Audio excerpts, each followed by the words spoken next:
Okay. Role of a PMC and the tender conditions.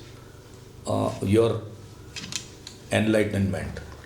Role of the PMC is very important, because to start with and to complete, the PMC's involvement has to be there. So concept to completion kind of. Yes. Now I have seen sometimes wherein the entire fees of the PMC have been recovered or have been just because of the suggestion of the PMC, the entire fees of the PMC have been got by the society people. Mm-hmm. Now I come across a case where the developer gave a plan, draft plan, proposed plan copy, and told and written that this is your area, 500 square feet, 400 square feet, 700 square feet in the plan. People were happy that you see, I have got the 500, whatever my entitlement that has been shown as per the in the plan.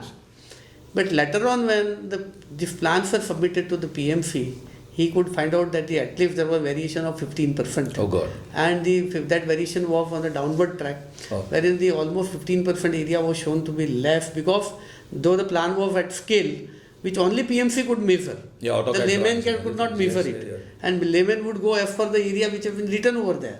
Correct. So you can just imagine that the entire fees of the PMC, I would say that the society have already gained.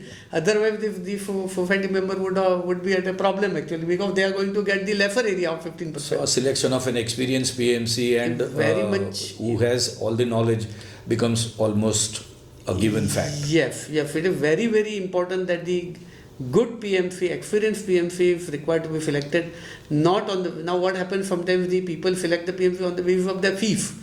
They bargain for the fees. Yeah. That is very wrong notion actually. Yeah. They should see the experience of a person. Now when you go to suppose you go to the market anywhere, now of course if the person is experienced, it has got the right to charge you more, because you have got that experience. You have put that number of years over in that field. So the member should also understand that part, that if you haven't, sometimes what happens even sir, the name itself is sufficient. Like suppose there is another PMC is there, and suppose experienced PMC is there, sometimes the developer would not dare to do it. They know that he is an experienced PMC, he will not tolerate anything, so they will not do it. They will not indulge into it. Right. So just having a proper PMC appointed itself sometimes saves a lot of things actually. Okay. So in other words, if a society approaches you and asks for major selection criteria of a PMC, how would you sum it up? Major criteria would be the experience, the number of number of projects which he has handled, the quantum of the construction under him the construction has been carried on. So all these things are there, and mostly sir, the approach, that is also very important.